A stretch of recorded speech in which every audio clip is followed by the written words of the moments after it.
Bonjour à tous. Eh bien, encore merci de m'avoir invité à ce colloque extrêmement intéressant où j'ai participé à beaucoup de sessions parallèles toutes passionnantes.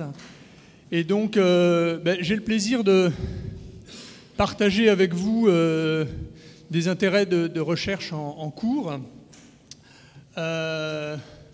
Donc je fais un cours sur les politiques publiques à PSE dans lequel je mets de temps en temps une vignette de Tintin et les étudiants doivent deviner de quel album elles sont sorties. J'en ai d'excellents, de très très forts. Tu entends pas bien ?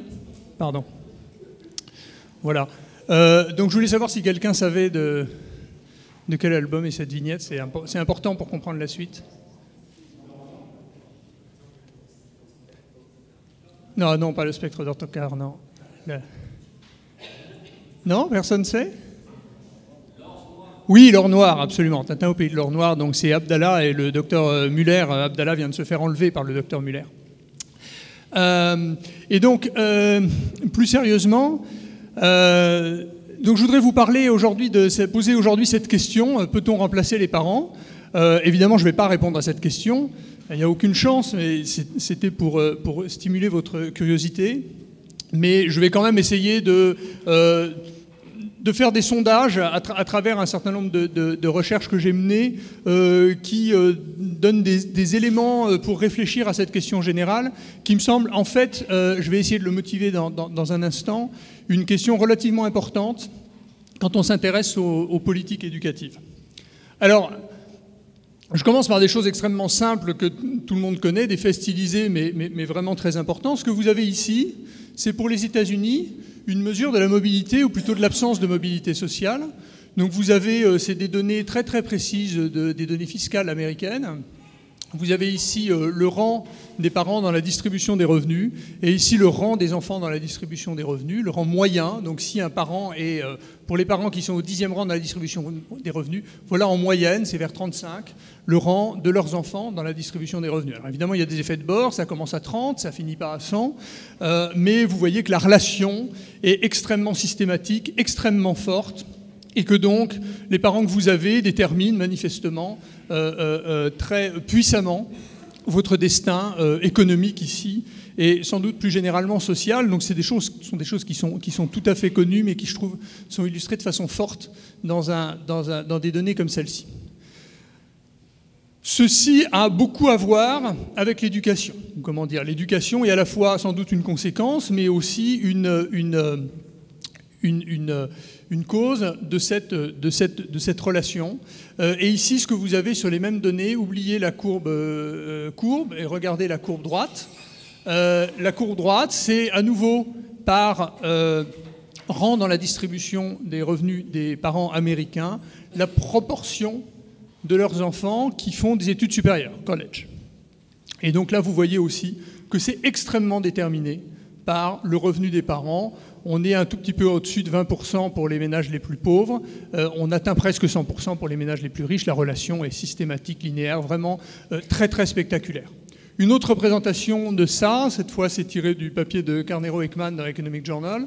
Vous avez ici les taux de participation, donc de la même manière, les taux d'enrollment dans l'enseignement supérieur, pour différents quartiles de revenus de leurs parents. Ici, vous avez les quartiles les plus faibles et ensuite les plus élevés. Vous voyez cette hiérarchie extrêmement forte. Si vos parents sont pauvres, vous allez faire moins d'études que si vos parents sont riches.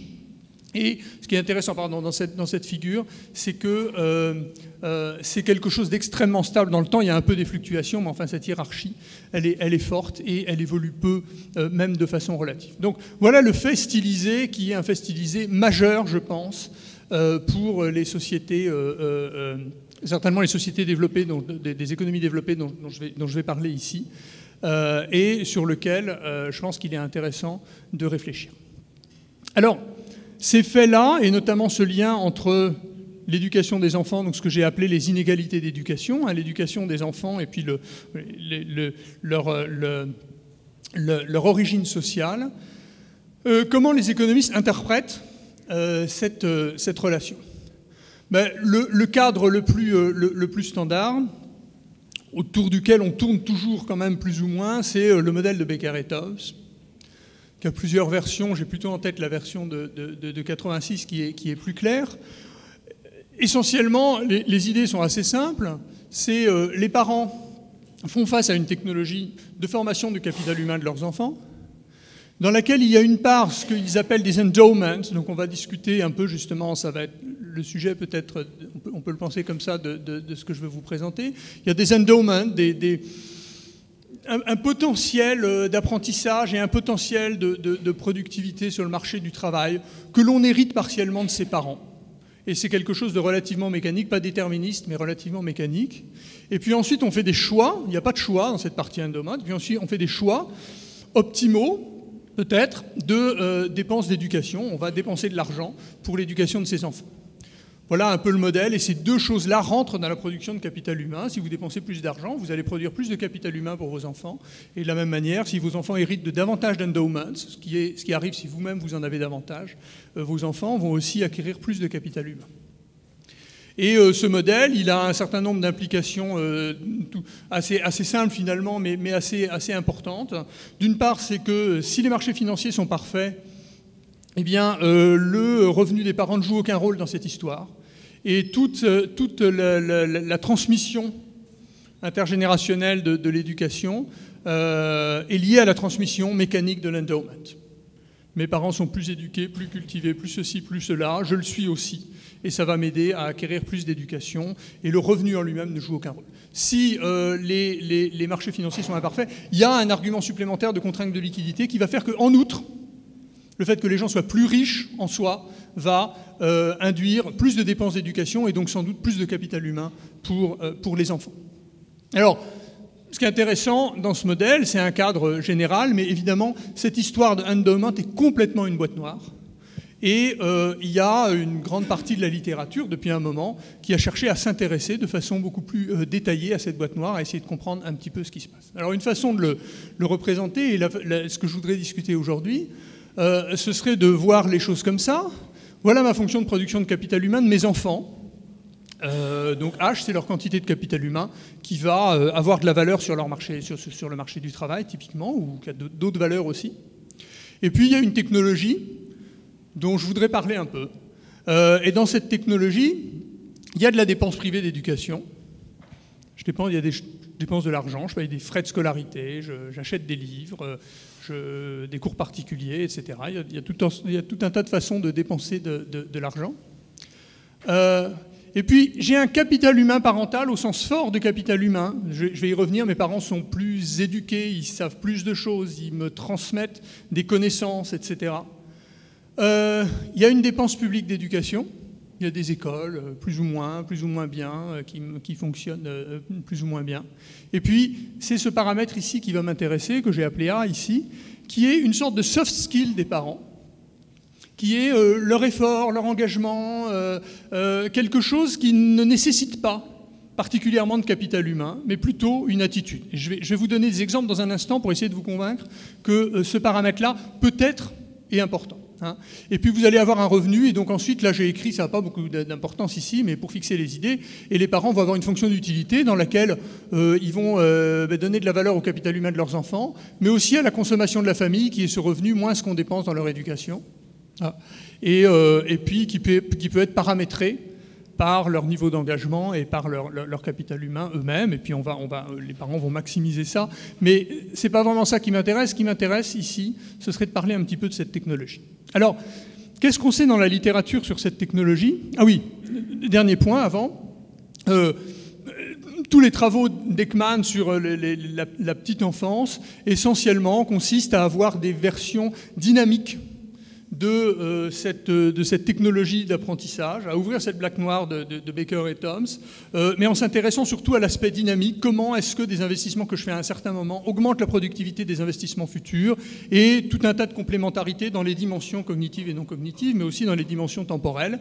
Et il regarde, lui et ses co-auteurs, très très en détail, avec l'idée que cette dynamique génère une efficacité particulièrement forte, des interventions très précoces. Bon. Je ne vais pas tellement parler de ça aujourd'hui. C'est une littérature qui existe, je vais m'y référer un peu à certains moments, mais cette dynamique et ce focus sur l'intervention précoce ne va pas être particulièrement mon point aujourd'hui. Ce que je voudrais discuter un petit peu d'abord, c'est qu'est-ce qu'on sait de cette technologie psy. Alors, la dépense privée d'éducation, quel rôle elle joue dans cette affaire? Il y a beaucoup de débats, il y a énormément de débats dans la littérature sur le rôle du revenu dans l'acquisition de capital humain des enfants. Je l'ai dit tout à l'heure, si les marchés financiers sont parfaits, en fait, le revenu ne joue aucun rôle. Et donc il y a cette dépense privée d'éducation, elle joue un rôle dans la technologie, mais elle n'induit rien en termes de ma transmission intergénérationnelle de l'éducation.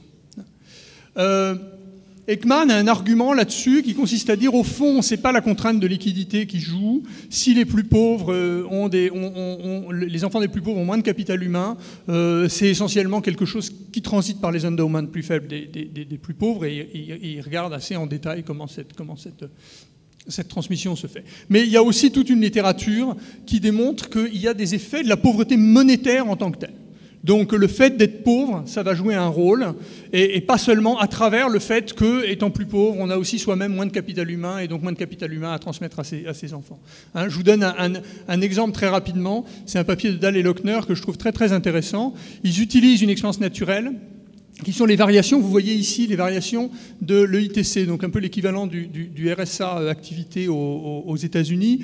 Donc vous avez des familles très pauvres, et au cours du temps, et selon leur position dans la distribution des revenus, elles vont avoir des transferts plus ou moins importants. Donc il y a une sorte de variation, si vous voulez, exogène des transferts que reçoivent les familles les plus pauvres. Et ce qui se demande, c'est est-ce que lorsque des familles reçoivent plus de transferts, donc sont un petit peu davantage sortis de l'extrême pauvreté, on voit des effets sur les compétences de leurs enfants à l'école.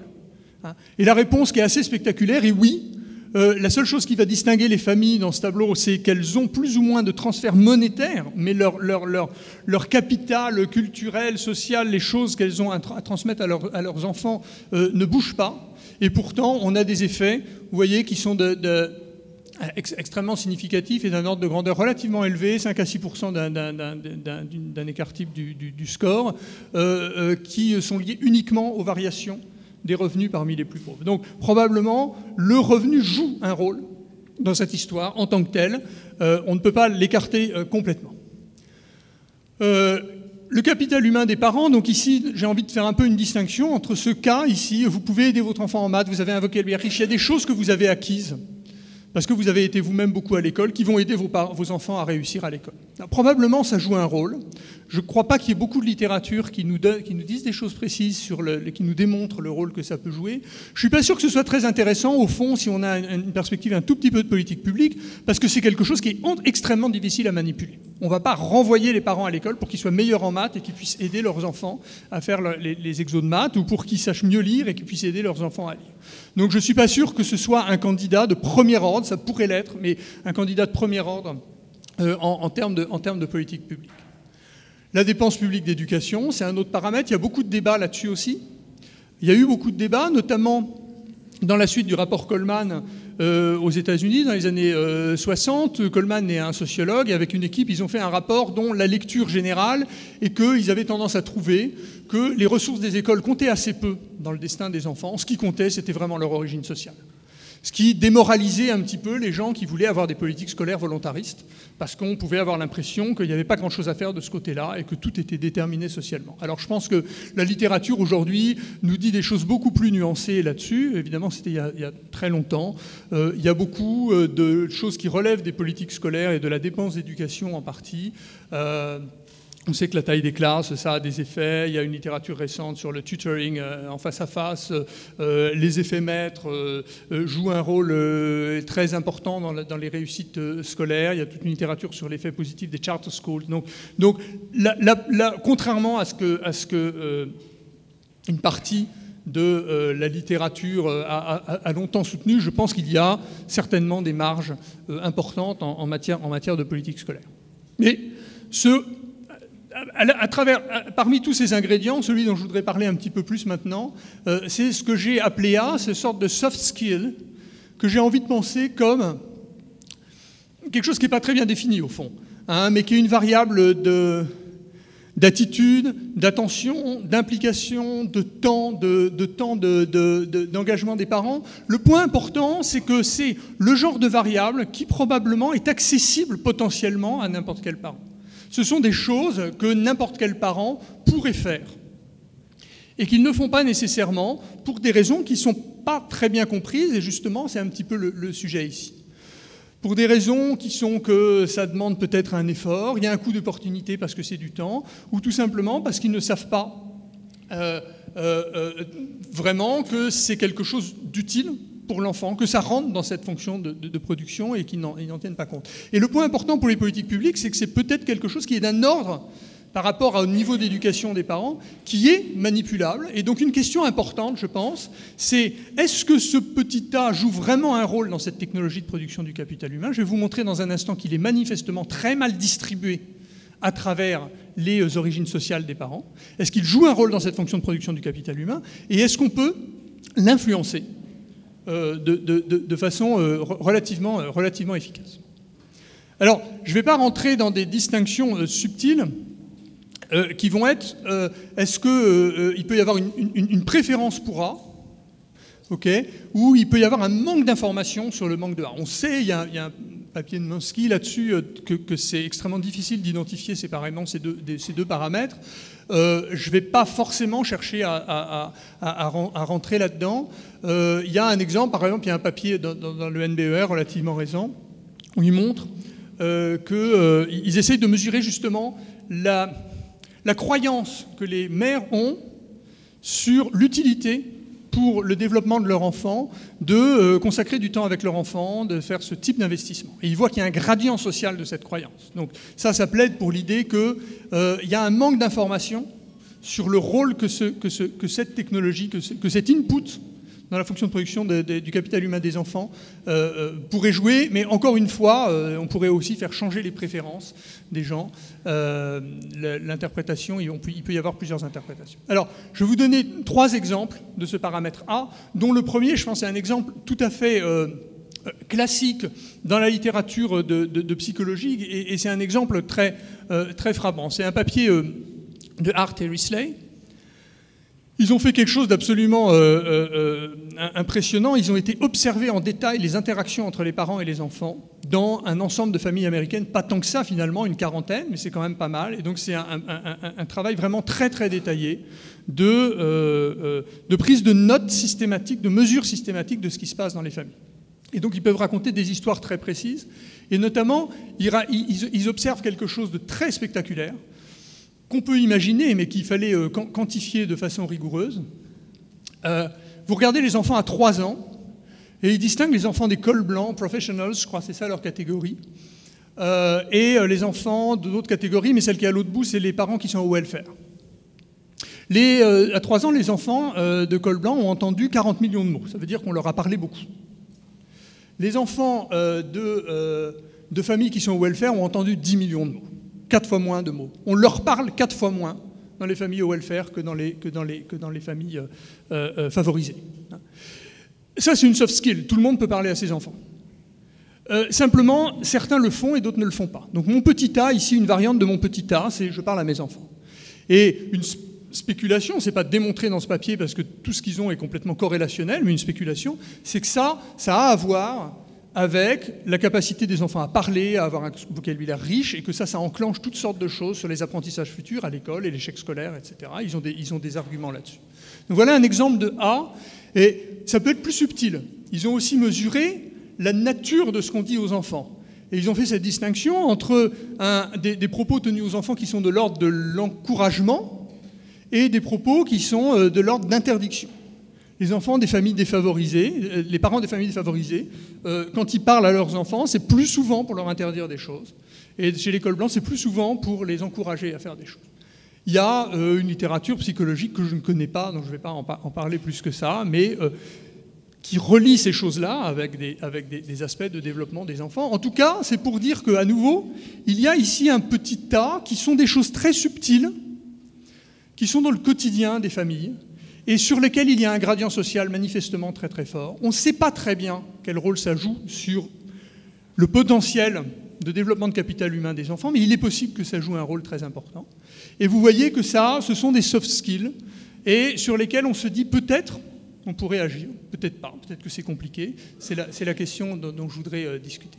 Autre exemple, qui est tiré de ce qu'on appelle le Wisconsin Model dans les années 60, et puis il y a un papier récent de Huxley et Turner dans le même sens, et il y a d'autres références, quelque chose d'assez classique. On a depuis longtemps observé qu'à performance scolaire comparable, les enfants des familles modestes ont moins d'ambition scolaire. Ils ont des vœux d'orientation qui sont moins ambitieux, etc. Et on arrive à expliquer une partie des écarts d'éducation par ce seul fait. À nouveau, on est dans ce petit A des parents qui ont des aspirations moins grandes et on ne sait pas très bien, c'est pas parfaitement clair pourquoi, enfin il y a un certain nombre d'hypothèses, mais c'est pas quelque chose de totalement transparent. Et c'est un paramètre qui manifestement joue un rôle et on peut se demander quel rôle il joue et est-ce qu'on peut le manipuler. Troisième exemple de A, c'est l'implication des parents dans les écoles. Donc ça, c'est des mesures faites par le département de l'éducation américain. Bon, la dimension longitudinale a peu d'importance pour mon propos ici. Vous avez des parents qui ont moins que le bac et des parents qui ont le bac ou plus, et ils ont calculé la proportion de parents qui vont aux réunions parentales de l'école, qui vont dans les conférences, dans les réunions entre ça c'est plutôt les réunions de début d'année, ça c'est les rencontres entre le parent et l'enseignant. Vous voyez que là aussi, tous ceux qui ont des enfants et qui fréquentent les écoles connaissent ce fait anecdotique, mais ici il est objectivé. Il y a un gradient social très fort dans l'implication que les parents ont vis-à-vis de l'école. C'est quelque chose qui est potentiellement à la portée des familles les plus modestes et c'est pas très très clair pourquoi elles ne le font pas et peut-être que ça a des effets, peut-être pas, mais peut-être que ça a des effets sur un certain nombre de paramètres dans la réussite des enfants. À nouveau, c'est ce que j'ai en tête par ce petit tas dont j'avais envie de parler. Alors qu'est-ce que je veux faire dans ce qui me reste de cette conférence ? C'est essayer de réfléchir à l'importance de ce A, qui est beaucoup discuté chez les très jeunes enfants, mais moi je vais regarder des choses plus tardives, et vous allez voir qu'il y a des choses aussi plus tard, c'est pas seulement quelque chose qui relève de early childhood. Et donc, est-ce que ce qui se passe au niveau de cet élément-là de la fonction de production, c'est un obstacle à la réduction des inégalités? Et est-ce qu'on peut manipuler ce A ?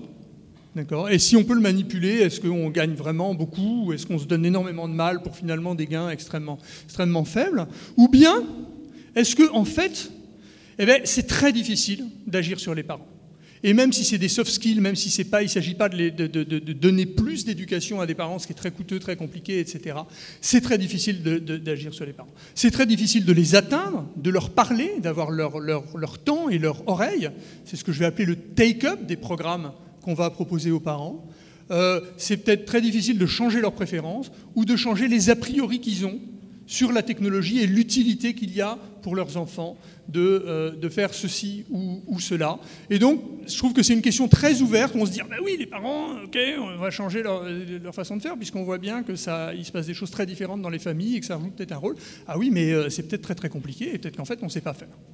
Et donc, c'est un petit peu cette tension que je voudrais discuter.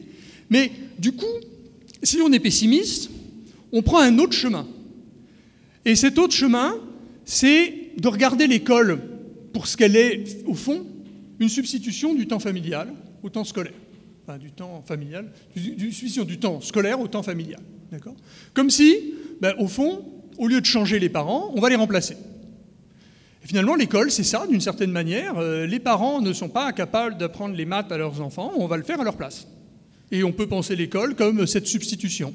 Et finalement, toute cette littérature que vous connaissez sans doute sur Early Childhood Intervention, quand on fait Peri-Preschool Project, quand on fait le Head Start, quand on fait la maternelle à 2 ans en France, au fond, qu'est-ce qu'on est en train de faire? On est en train d'avancer plus avant cette substitution. On est en train de remplacer les parents plus tôt que ce qu'on faisait avant, sans doute, parce qu'on se dit « Ah ben, les parents, il faut les remplacer ». Et donc, une question qui m'intéresse, c'est jusqu'à quel point est-ce qu'on peut faire ça? Et donc c'est le pendant complet de l'autre interrogation, et qui était la justification du titre de cette discussion. Peut-on remplacer les parents? Alors, ce que je vais faire, donc je vous disais, je ne vais pas répondre à cette question, évidemment, qui est une question extrêmement vaste. C'est un projet de recherche pour beaucoup de chercheurs pendant beaucoup d'années. Mais ce que je voudrais faire, c'est présenter des éléments d'un programme de recherche que j'ai mené avec des collègues ces dernières années, un programme de recherche expérimentale, qui fait des sondages autour de cette question générale et qui, j'espère, aide un tout petit peu à y réfléchir. Et donc, en envisageant soit des politiques de soutien aux parents pour essayer de manipuler leur A, soit au contraire des politiques de substitution éventuellement très radicales des parents. La substitution, je vais commencer par ça. En fait, je vais vous parler que de l'internat. Donc c'est une substitution du temps. L'internat, au fond, c'est une substitution très radicale du temps scolaire au temps familial. On remplace du temps familial très très largement, beaucoup plus largement que ne fait l'école classiquement, par du temps scolaire. Et il y a un deuxième papier dont j'aurais voulu vous parler, mais je n'aurai pas le temps, je l'ai mis entre parenthèses, où on essaye de faire quelque chose plus dans une dimension thématique, on essaye de donner le goût de la lecture aux enfants. Normalement, c'est plutôt les parents dans les familles favorisées qui le font. Et là, c'était une politique, qui ne marche pas du tout d'ailleurs, dans laquelle on essaye de donner le goût de la lecture aux enfants à la place des parents, en présumant que les parents ne le font pas. La conclusion, c'est qu'on n'y arrive pas très très bien, en tout cas, ce n'est pas très utile pour la suite des progrès des enfants. Et la deuxième catégorie de recherche que je vais essayer de vous présenter rapidement consiste à, au contraire, manipuler l'implication des parents, manipuler ces soft skills des parents. Donc au lieu de dire on va remplacer les parents, on va au contraire agir directement sur ce paramètre en essayant de modifier leur information ou leurs préférences. Je vais vous présenter une expérience en 6e dans laquelle on cherche à agir sur les comportements des enfants et en 3e dans laquelle on cherche à agir sur l'orientation des enfants en fin de 3e. Alors, je commence par l'internat d'excellence, une forme extrême de substitution. Alors historiquement, il y a des exemples d'internats qui sont pensés, donc l'internat c'est en partie le truc parce que les enfants habitent à la campagne loin de l'école et il ne faut pas qu'ils fassent 2 heures de trajet tous les jours, donc on les installe à l'internat. Ce n'est pas un projet éducatif très fort, mais il y a des versions de l'internat qui sont un projet éducatif dans lequel on veut explicitement substituer l'école aux parents. Un exemple de l'école à l'extrême, c'est les elite schools pour l'upper class dans le monde anglo-saxon. Donc ici, vous avez cette photo très célèbre, absolument extraordinaire, présumément d'élèves de Eton. Et il y a de la sociologie sur ces elite schools où essentiellement on raconte cette histoire, que ces elite schools sont là pour sortir ces enfants de l'influence ramollissante de leur mère, en faire des hommes et les préparer à gouverner le monde, ce qui est leur destin, et la photo le montre très bien. Et donc on est dans cette logique on a un projet éducatif et il ne peut pas se produire dans la famille, et on va aller jusqu'au bout, on va sortir l'enfant de sa famille pour faire ce qu'il faut dans le cadre scolaire. Il y a un autre exemple qui est un peu plus troublant, qui est méconnu, c'est Clément de Chaise-Martin, notre co-auteur, qui a trouvé ça. Il y a eu un mouvement philanthropique aux États-Unis au XIXe siècle, dont la posture était précisément de prendre les Indiens d'Amérique, natifs, et de les mettre dans des internats pour les acculturer à la culture occidentale. Et donc il y a ce texte assez terrible de ces philanthropes, placing these wild children under a teacher's care for 5 hours a day and permitting them to spend the other 19 in the filth of the village makes the attempt to civilize them a farce. Donc the filth, c'est la saleté, c'est je sais pas comment, il y a une meilleure traduction que la saleté, mais c'est ça l'idée. Et donc ils ouvrent des internats en dehors des réserves indiennes, et à une certaine période, il y avait une proportion, apparemment, d'après eux, ça me semble énorme, mais c'est le chiffre qu'ils ont, très important, des Indiens d'Amérique qui sont inscrits dans ces internats. Donc il y a vraiment l'idée à nouveau, l'école standard ne va pas suffire à faire ce que les parents ne font pas, mais devraient faire, et qu'on aimerait qu'ils fassent, etc.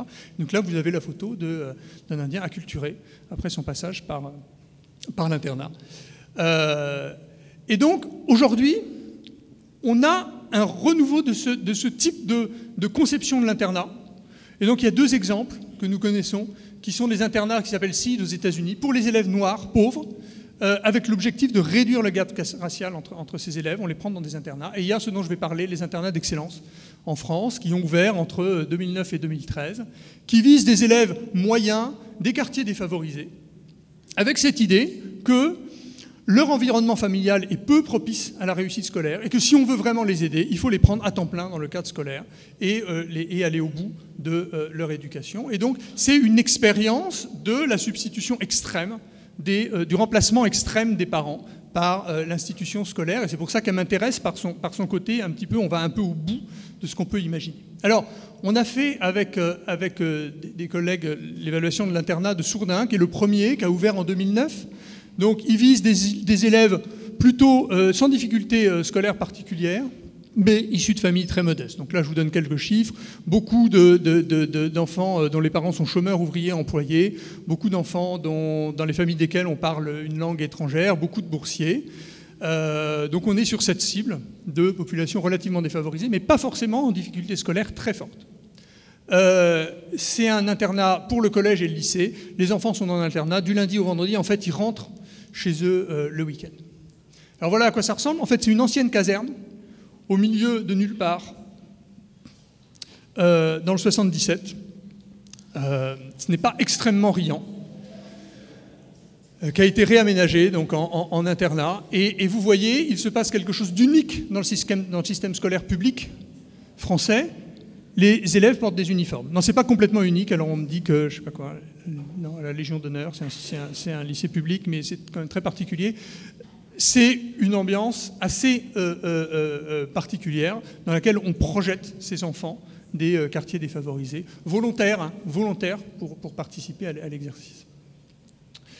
On a évalué ce programme dans un papier avec mes collègues Luc Béagle et Clément de Chaise-Martin.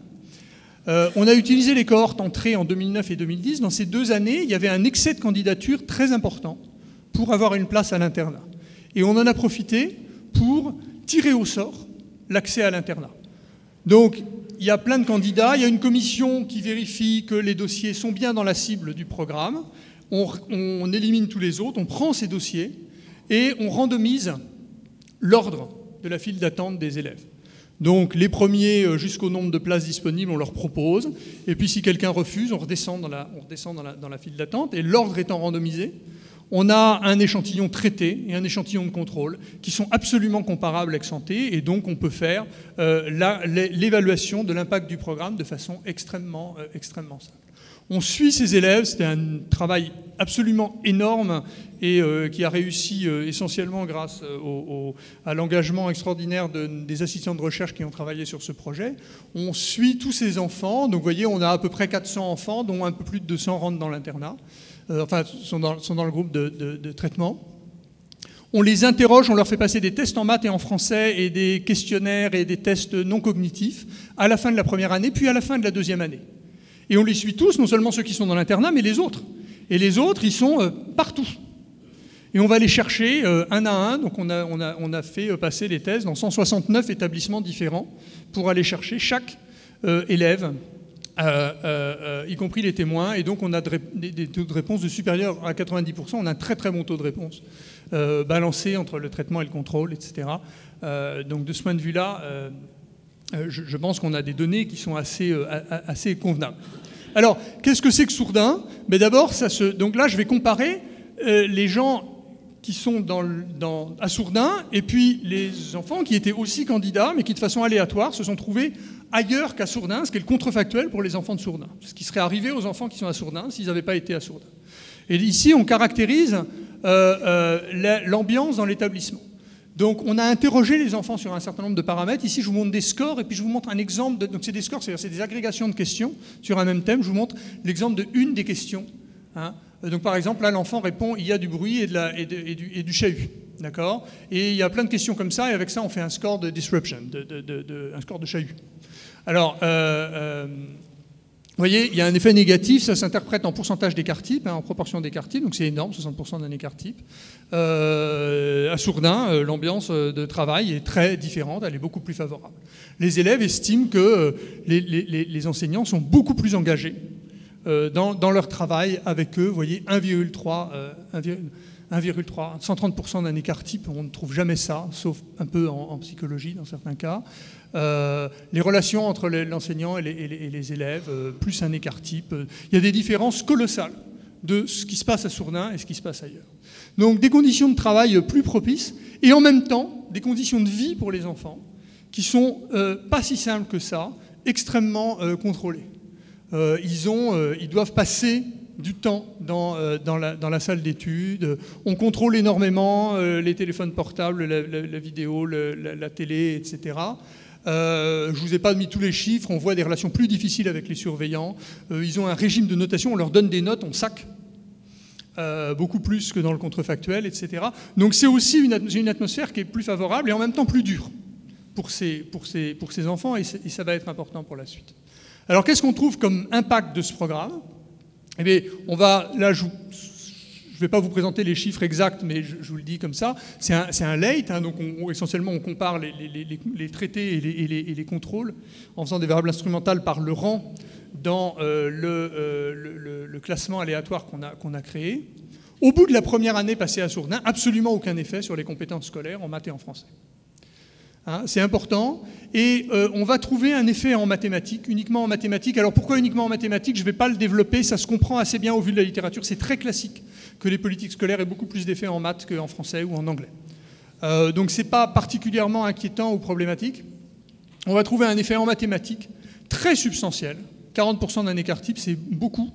En matière de politique scolaire, mais seulement au bout de 2 ans dans l'internat. Donc on va trouver un effet, mais qui va mettre énormément de temps à apparaître. Et il y a un mais, c'est que tout l'effet est en haut de la distribution des scores, et ce qui n'est pas strictement équivalent, mais ce qui est souvent proche sous certaines hypothèses, pour les élèves qui étaient les plus forts en baseline. Donc ce que je vous montre, c'est les estimations de l'impact sur les différents quartiles, sur la distribution des scores en maths. Vous voyez que ce qu'on fait augmenter, c'est le haut de la distribution des scores en maths. Et si je coupe mon échantillon en fonction des élèves qui étaient plus forts en maths avant d'entrer à Sourdin ou moins forts en maths avant d'entrer à Sourdin, tout l'effet va être obtenu sur les enfants qui sont plus forts en maths. Il y a peut-être un petit effet négatif ici, mais enfin bon, c'est peut-être aussi ponctuel, on ne va pas en faire une histoire. Et sur l'essentiel de la distribution, vous voyez, il y a un tout petit effet qui est à peine significatif, et le dispositif semble extrêmement efficace pour une petite marge d'élèves uniquement. Alors qu'est-ce qui se passe? Notre interprétation, c'est que remplacer les parents, c'est coûteux. C'est coûteux psychologiquement pour les enfants, et ça ne réussit pas à tout le monde. Et que c'est une technologie qui a des avantages, mais qui a aussi peut-être des inconvénients assez forts. Et donc, ce qu'on voit, c'est qu'il n'y a pas d'effet au début, il n'apparaît que plus tard, sur les performances scolaires, hein, proprement scolaires. Et parallèlement à ça, pendant la première année, on voit chez les enfants qui sont dans le traitement, donc à Sourdin, par rapport à leur contrefactuel, une baisse de leur bien-être, hein, et une baisse de leur effort global au travail. Ils travaillent plutôt un petit peu moins, globalement, si on compte tout, la semaine, le week-end, etc. En fait, ils travaillent un peu plus pendant la semaine parce qu'ils sont encadrés. Ils se rattrapent complètement pendant le week-end, et au global, ils ne travaillent pas plus que les élèves témoins. Et puis, durant la deuxième année, mais seulement durant la deuxième année, ces paramètres se redressent d'une certaine manière. On va retrouver une remontée du bien-être qu'ils expriment. On va trouver seulement à partir de ce moment-là une augmentation de l'estime de soi scolaire, une augmentation de la motivation intrinsèque. La motivation intrinsèque, c'est le fait que je suis motivé pour travailler à l'école, pour l'intérêt que ça présente en soi, et non pas pour les bénéfices futurs que je peux en retirer, mais pour l'intérêt que ça présente. Donc on voit ça augmenter, mais tardivement. Et à nouveau, on n'a pas une puissance statistique énorme, donc je ne vais pas survendre cet aspect, mais ça a l'air plus sensible à nouveau pour les plus forts en baseline. Un peu comme si, pour les plus forts, il y avait un choc au début. Pour tout le monde, il y a un choc au début. Un choc psychologique pour faire face à cette nouvelle situation. Personne ne progresse. Et puis, pour les meilleurs, ce choc est surmonté. Et puis les autres, ils ne le surmontent pas, ils ne progressent pas, et d'ailleurs, beaucoup d'entre eux finissent par quitter l'internat, abandonnés. Pas tous, hein, mais en tout cas, on a cet effet très asymétrique. Alors, donc voilà, qu'est-ce qu'on a envie de dire sur la base de cette expérience? On a envie de dire, on a appris un petit peu quelque chose, peut-être un peu anecdotique, un peu ponctuel, mais ça remplit un peu l'espace de ce qu'on a envie de connaître pour réfléchir à ce sujet. On a regardé cette technologie qui consiste à remplacer les parents un peu au bout de ce qu'on peut faire. Ça a l'air d'être une technologie qui est potentiellement puissante, hein, mais qui a un fort coût et dont l'effet est extrêmement hétérogène. Donc ce n'est pas forcément bon pour tout le monde. Et donc ça pose quand même un vrai problème pour la mise en œuvre ou l'utilisation de ce type de technologie pour essayer d'aller plus loin, sans parler de son coût qui est considérable. C'est de l'ordre de, donc le coût de Sourdin, c'est à peu près multiplié par 2 le coût de l'élève. Donc c'est beaucoup, on peut pas faire ça pour beaucoup de monde. Alors, maintenant je voudrais me mettre à l'autre extrême, et regarder l'hypothèse un peu inverse dans ma technologie, et vous parler de 2 expérimentations où cette fois-ci, au lieu de remplacer les parents, on a travaillé avec les parents directement. Alors, peut-être un tout petit peu de background sur les interventions auprès des très jeunes enfants, ce qu'on appelle Early Childhood Interventions. Ce qu'on sait sur l'intervention auprès des parents vient beaucoup de cette littérature. Et en fait, il y a 2 familles d'interventions dans cette littérature qu'il est, je pense, intéressant de distinguer. Une famille d'intervention consiste à prendre en charge directement les enfants, comme le abécédarian, le péri-preschool, le Head Start, etc. Ce sont des programmes dans lesquels on met les enfants dans un centre avec des éducateurs spécialisés qui suivent un curriculum très très précis qui a été construit par des psychologues, etc. Et donc, ils sont un peu à l'école, les enfants. Donc ça, c'est une catégorie importante d'intervention précoce. Il y a une autre catégorie qu'on va appeler les home visits, où on ne met pas les enfants dans un centre, on va vers les parents et on leur explique des choses sur la bonne manière de s'occuper des enfants, de les stimuler cognitivement, non cognitivement, les activités, ce à quoi il faut faire attention, le fait qu'il faut leur parler, le fait qu'il faut leur parler de façon positive plus que négative, le genre de choses que j'ai présenté tout à l'heure. Des exemples aux États-Unis, c'est Nurse Family Partnership, en Irlande, il y a Preparing for Life, ProKind en Allemagne. Il y a pas mal de littérature sur les pays en développement, mais qui est évidemment un contexte un tout petit peu différent pour nous. Et avec des effets, alors des effets un peu variables. La littérature n'est pas super stable sur les effets de ces programmes, notamment le programme irlandais, c'est pas très clair. Sur le programme allemand, il y a des effets à certains endroits, mais pas à d'autres, on sait pas très bien. Mais la difficulté, je trouve, c'est que ces home visits, si on regarde de près, ont presque toujours un élément qui est l'intervention auprès de l'enfant. C'est-à-dire que le visiteur vient dans la famille en présence de l'enfant et fait des activités avec l'enfant pour montrer aux parents comment il faut s'y prendre, qu'est-ce qui est bien pour stimuler son enfant, etc. Et donc, en vérité, c'est difficile de distinguer, est-ce qu'on a vraiment traité les parents ou est-ce qu'on a traité, en fait, largement les enfants? Et quand on trouve des effets de ces programmes, on peut toujours faire l'hypothèse que on ne sait pas bien si c'est l'un ou l'autre, qu'au fond, c'est parce qu'on a eu un visiteur qui a été faire des choses aux enfants régulièrement, toutes les semaines, qu'on a des effets. Et si c'est ça, il vaut mieux les envoyer à la crèche. Enfin, à ce moment-là, ce sera plus efficace de faire péri-preschool, Head Start, etc. Si finalement, c'est l'intervention du visiteur sur l'enfant qui joue. Et cette littérature, la lecture que j'en ai, peut-être ponctuellement, il y a peut-être quelques papiers qui isolent un petit peu mieux, mais on ne sait pas bien isoler. Et donc, la lecture que j'en ai, c'est qu'au fond, on ne sait pas très bien, on n'a pas beaucoup de choses très claires sur qu'est-ce qu'on arrive à faire qui est de l'ordre de manipuler mon petit a, de purement manipuler mon petit a, et donc qui interviennent uniquement via les parents. Alors, ce que je vais vous montrer, c'est 2 interventions dont l'idée était précisément d'intervenir auprès des parents directement, à des âges complètement différents. Et donc, c'est des papiers qu'on a fait, des expériences qu'on a menées avec mes collègues, donc Éric Morin et puis Francesco Avisiati, Nina Guillon, Dominique Gou. On a fait 2 expériences dont l'intervention a consisté à chaque fois à organiser 2 ou 3 réunions collectives avec le chef d'établissement, en 6e pour une expérience et en 3e pour une autre. Il y en a une qui était dans l'Académie de Créteil, l'autre qui était dans l'Académie de Versailles. On va être essentiellement en ZEP, ou si on n'est pas en ZEP, enfin en zone d'éducation prioritaire, ou si on n'est pas en zone d'éducation prioritaire, dans des zones plutôt défavorisées. Chacune de ces expériences porte sur une bonne trentaine de collèges. Et donc chacune on est en train de parler d'un groupe de 5000 élèves dont vous allez voir la cible de l'intervention est environ 1 millier d'élèves parmi les 5000 élèves de ces établissements. Et on randomise l'intervention à l'intérieur des collèges au niveau des classes. C'est-à-dire qu'à chaque fois, on va tirer au sort dans chacun des collèges participants des classes qui vont bénéficier de l'intervention et des classes qui constitueront des classes témoins. Et quelque chose dont je vais relativement peu parler ici, mais qui est un aspect aussi intéressant du design expérimental qu'on utilise, on a ce qu'on appelle un partial population design, je vais vous montrer un graphique dans un instant, qui permet d'identifier aussi les effets de pair de ces dispositifs de façon extrêmement robuste. Alors, ces 2 programmes, ils ont des objectifs différents. Le programme en 6e eh bien, il porte sur les conditions d'entrée des jeunes en 6e. Essentiellement, les réunions portent sur des thématiques de comment aider votre enfant, comprendre qui fait quoi au collège, et donc d'une manière générale, impliquer les parents. Donc à nouveau, on est complètement sur cette petite table que j'évoquais tout à l'heure, cette soft skill, quelque chose qu'au fond tout le monde peut faire, mais que tout le monde ne fait pas, et qui a peut-être des effets sur les enfants. Et donc essayer de manipuler ce paramètre en impliquant les parents en augmentant l'intérêt que les parents ont vis-à-vis de la scolarité de leurs enfants, les relations que les parents ont avec l'établissement lorsque c'est nécessaire, et ainsi de suite.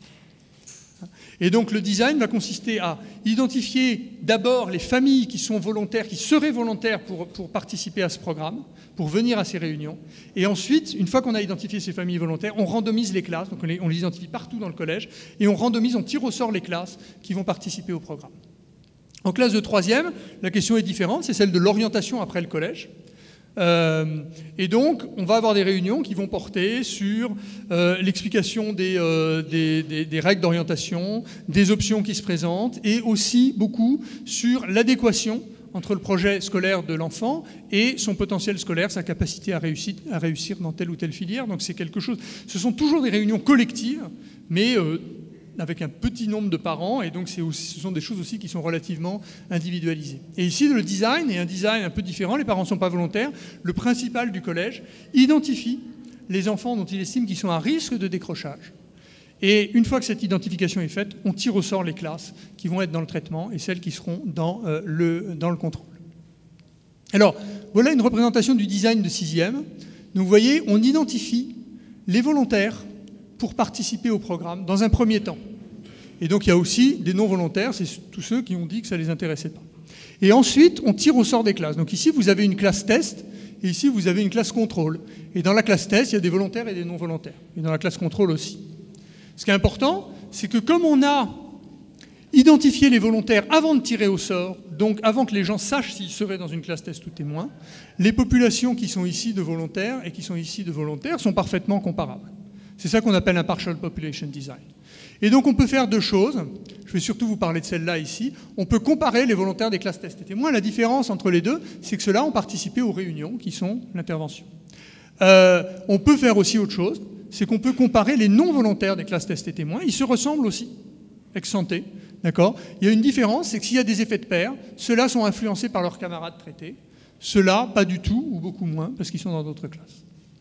On a un design semblable, en fait, dans l'expérimentation en classe de 3e, sauf qu'au lieu d'être des volontaires, ce sont des gens sélectionnés, identifiés, pré-identifiés par le chef d'établissement. Puis je vous ai montré ici des choses dont je ne vais pas du tout parler, c'est qu'on a fait aussi des enquêtes sur les relations d'amitié entre les enfants, ce qui nous permet d'aller un peu plus finement dans les mécanismes d'effet de pair, mais ce n'est pas mon sujet ici.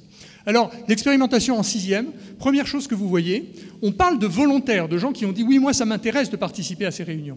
Et en fait, même conditionnellement au fait d'être volontaire, le take-up, la participation à ces réunions est faible.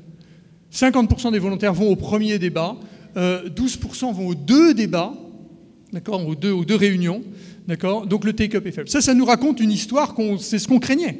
C'est difficile de mobiliser les parents sur des interventions pour faire bouger leur A. Et c'est la difficulté, je trouve que c'est pour ça qu'on se demande si au fond c'est une chose à faire qui est vraiment efficace. Et bien pourtant, on va avoir des effets très, très importants. Ici, ce sont des effets sur des scores qu'on a construits en interrogeant les parents sur leurs attitudes. Donc ce que ça me dit ce tableau, j'ai plus beaucoup de temps donc je ne vais pas détailler, ce que ça me dit ce tableau, c'est que les parents dans le traitement ont des attitudes vis-à-vis de l'école et du travail de leurs enfants, etc., qui changent, en tout cas sur un plan déclaratif. Et la deuxième chose qu'on voit, qui est assez spectaculaire, c'est qu'on a des effets sur, donc truancy, c'est l'absentéisme, c'est les absences non justifiées. On a des effets sur les absences, donc les enfants sont beaucoup moins, les absences non justifiées sont beaucoup moins fréquentes dans le traitement. On a des effets de façon générale sur le comportement des enfants, donc on a des données sur les sanctions qu'ils reçoivent en conseil de classe, les conseils de discipline, etc., etc. On a des effets là-dessus. Et vous voyez que ici, ce que je vous montre, c'est les effets de pair. C'est-à-dire on a aussi des effets sur leurs camarades dont les parents n'étaient pas volontaires, qui ne sont jamais allés dans les réunions, mais qui sont au contact de ces jeunes, qui sont moins absents et qui se comportent mieux, eh bien leurs camarades aussi se comportent mieux. D'accord ? Ça, c'est un effet de pair qui est très proprement identifié. Donc, il se passe quelque chose de relativement spectaculaire. Il n'y a pas d'effet cognitif, il n'y a pas d'effet sur les résultats scolaires, ce ne sont que des effets sur les comportements. Ils se maintiennent sur le moyen terme, ils sont atténués, ils sont plus difficiles à identifier, mais on a l'impression qu'il s'est passé quelque chose de relativement durable. Dans l'exercice en troisième, on a exactement le même problème de take-up relativement bas. Alors, en un sens, c'est moins surprenant. Finalement, en un sens, le take-up est relativement élevé parce que ces parents n'étaient pas volontaires pour commencer. Ils ont été identifiés par le chef d'établissement qui, d'un coup, leur est tombé dessus s'ils étaient dans les classes tests en leur disant « Voilà, venez donc à ces réunions, on va parler de l'orientation de vos enfants. » On a les mêmes ordres de grandeur de take-up. Ça reste difficile de mobiliser les parents sur des sujets importants. Il y a toutes sortes de raisons. Il y a des coûts d'opportunité, ils ne sont pas convaincus que ça va être très intéressant, ils ne sont pas convaincus que c'est un sujet important. On ne sait pas très bien en vérité pourquoi, mais il est certain que c'est difficile. Et pourtant, on va trouver à nouveau des effets, même si relativement peu de parents participent, on arrive à avoir des effets sur du traitement. Alors, une mise en perspective de ce programme, c'est qu'on s'aperçoit en regardant les données, ce que je vous montre, c'est les données, ce sont donc les enfants identifiés par les chefs d'établissement comme à risque de décrochage, qui sont des enfants faibles scolairement. D'accord ? On regarde quels sont, dans le groupe de contrôle, donc en absence d'intervention, quels sont le choix que ces enfants expriment pour leur orientation à l'issue de troisième. Vous voyez qu'un nombre très important d'élèves veulent aller en lycée général et technologique. Un certain nombre veulent redoubler, c'est des redoublements stratégiques en général, dans l'espoir d'avoir plus de chances d'accéder au lycée général et technologique, et relativement peu veulent aller en CAP. 10% c'est leur premier choix, et pour d'autres, oui, mais ce n'est pas leur premier choix. Et 77% des parents, qui fait à peu près 67 plus 10 ici, pensent que leur enfant aura le bac. D'accord ? Alors, c'est assez dramatique, parce que si vous regardez les statistiques nationales sur ce type d'enfants en termes de résultats scolaires en troisième, donc nos enfants, je ne sais plus de mémoire, je crois que la moyenne est en dessous de 10 sur 20 sur cette population d'enfants ciblés. On peut dire que la proportion de ces enfants qui aura le bac, c'est dans le meilleur des cas 30%, plus probablement 8%. C'est très faible. Et pourtant, eux et leurs familles se comportent comme si leur probabilité d'avoir le bac était très élevée. Et donc, ils vont sans doute faire des choix d'orientation qui sont extrêmement risqués et sur lesquels ils ont un risque d'échec important et donc derrière un risque de décrochage important.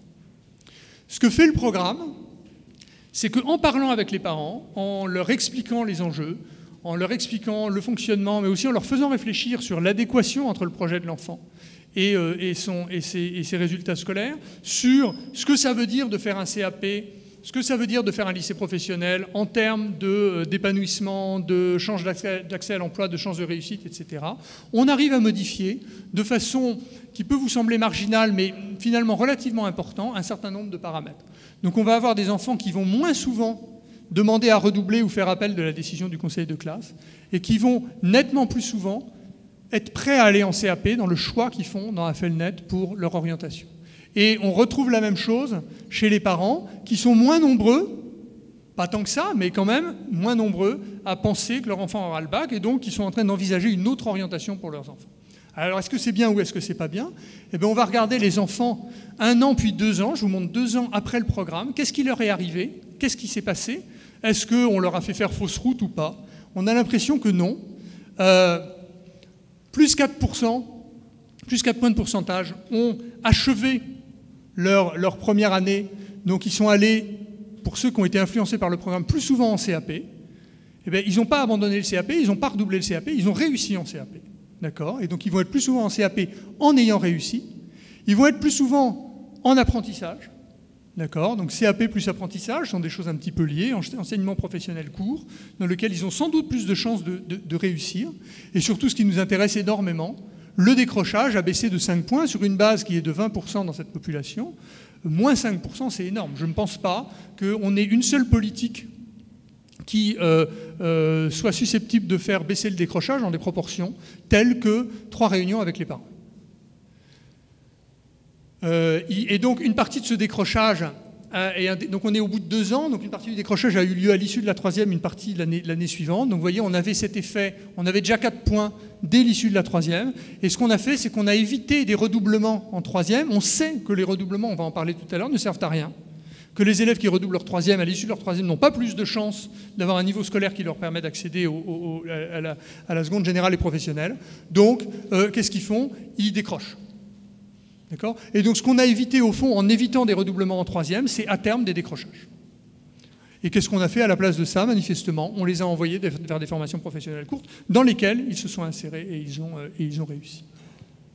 Alors qu'est-ce qu'on peut retenir de ce programme? Mais, de cet ensemble de programmes, on a l'impression que c'est ici l'implication des parents, donc ce que j'ai appelé une des versions de mon petit A dans mon partie introductive, c'est quelque chose que l'on peut stimuler, que l'on peut manipuler, que l'on peut faire évoluer en agissant auprès des parents, y compris, vous voyez ici, dans des interventions finalement assez légères. C'est 2 réunions collectives, 3 réunions collectives, ça ne coûte pas grand-chose, ça coûte beaucoup moins cher que l'internat de Sourdin. Ça n'a pas en fait pour les parents un coût énorme. Donc ce sont des interventions légères, elles ont des effets qui, ramenés à ce qu'on est en train de faire, sont vraiment très importants. Donc on arrive à manipuler l'attitude des parents et quand on le fait, on a des effets sur les comportements des adolescents ou on a des effets sur des décisions stratégiques qui sont les décisions d'orientation qui sont extrêmement nettes. Et comme on est dans des expériences randomisées, l'identification est vraiment transparente. On est assez sûr qu'on a des effets et qui sont de cet ordre de grandeur. On est relativement tranquille. Alors évidemment, ce qu'on voit aussi, c'est ce qu'on craignait. Les parents sont difficiles à mobiliser. Alors on a fait une autre expé derrière celle-là, que je ne vous montre pas, dans lesquelles on a randomisé la façon d'interpeller les parents, de les faire revenir en envoyant des courriers, en les appelant, en leur envoyant des SMS, etc.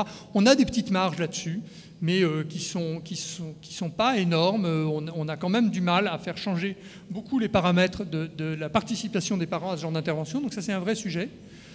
Mais pour ceux qui viennent, c'est une technologie très puissante. Ce que j'appelle les compliers, c'est une technologie manifestement très puissante. Évidemment, dans toutes ces choses-là, on ne sait pas très bien si on a changé, par exemple, les préférences pour aller dans l'enseignement professionnel ou si on a changé l'information qu'ont les parents sur l'orientation. Donc il y a des effets d'interprétation, si on veut rentrer vraiment dans les détails, qui ne sont pas très bien, très clairement distingués, mais malgré tout, on a ces effets généraux. Alors, conclusion de tout ça, ben voilà, c'est parfait. L'hypothèse qui m'intéresse ici, c'est qu'il existe des dimensions des attitudes des parents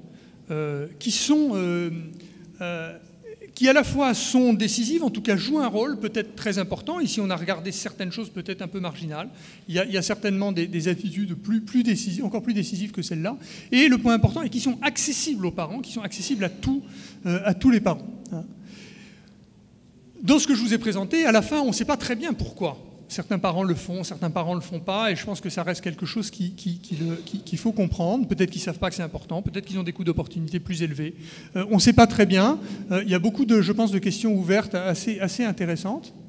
Et finalement, dans la littérature, on a très peu de démonstrations du fait que ces gestes des parents ont vraiment des effets sur les résultats des enfants, et très peu de démonstrations qu'on est capable de les influencer substantiellement. Et finalement, ce que ces expériences montrent, c'est qu'on peut y parvenir, en tout cas sur cette population d'adolescents, avec parfois des effets relativement importants. Et puis à l'autre extrémité, j'ai discuté cette idée qu'il faut confier les enfants à des professionnels, les extraire de l'influence familiale, que c'est une technologie beaucoup plus efficace. Bien, il y a de la littérature qui nous dit oui, sur les très jeunes enfants, c'est sans doute une technologie assez efficace jusqu'à un certain point, péri-preschool, etc. En tout cas, dans l'expérience que je vous ai montrée, sur les ados, dans une forme assez extrême, c'est plus compliqué. Ça peut marcher, mais c'est quand même plus compliqué. Et d'ailleurs, je trouve extrêmement intéressant, dans cette perspective, de voir qu'aujourd'hui, il y a un mouvement en France qu'on ressent, qu'on voit un petit peu frémir de déscolarisation des enfants. Il y a de plus en plus de familles qui disent « Moi, je ne veux pas que mes enfants aillent à l'école, je veux m'occuper de mes enfants à la maison », qui est le mouvement inverse de celui-là. Donc évidemment, ce que je vous ai montré, c'est juste quelques points sur cette frontière de la technologie psy, manipuler A localement, essayer de le minimiser en le remplaçant au maximum par une contribution scolaire. Et il y a une question, donc c'est juste certains points sur cette technologie, ça ne permet pas de comprendre toute cette technologie, et notamment il y a une question qui est importante, qui est celle de la complémentarité, qui n'est pas du tout discutée ou alimentée par les expériences que je vous ai montrées. Donc il y a des actions que je n'ai pas le temps de vous présenter en détail, qui s'appellent coup de cousselet ou par les bambins, qui sont des actions auprès des enfants directement, mais dans lesquelles les promoteurs recherchent aussi une complémentarité avec les parents. C'est-à-dire ils disent « Ah, mais on fait ça, on intervient auprès des enfants, mais il faut aussi qu'on soit dans la relation avec les parents, qu'on leur explique ce qu'on fait, qu'on les insère dans le programme, qu'on les mobilise autour du programme, etc. » C'est ces idées de complémentarité, mais typiquement, en fait, l'action, les moyens sont concentrés sur l'intervention auprès des enfants, et faire venir les parents, mettre les parents dans le circuit, c'est quelque chose qui est très compliqué, sur lequel il y a peu de moyens, et souvent c'est beaucoup de l'ordre du discours, mais c'est pas du tout clair qu'on le fait vraiment. Et donc c'est typiquement des politiques sur lesquelles je pense on apprend assez peu de choses sur cette complémentarité. Il n'y a pas beaucoup de choses, et elle est en général compliquée à identifier. Donc il y a un papier récent de Attanasio et des co-auteurs. Ils essayent d'estimer cette complémentarité dans la technologie entre le temps des parents et d'autres inputs, sur des hypothèses d'identification qui valent ce qu'elles valent, qui ne sont pas extraordinaires. Donc ça reste un sujet extrêmement ouvert sur lequel moi ici je n'ai vraiment rien dit et qui est peut-être tout à fait important. Voilà, j'ai terminé.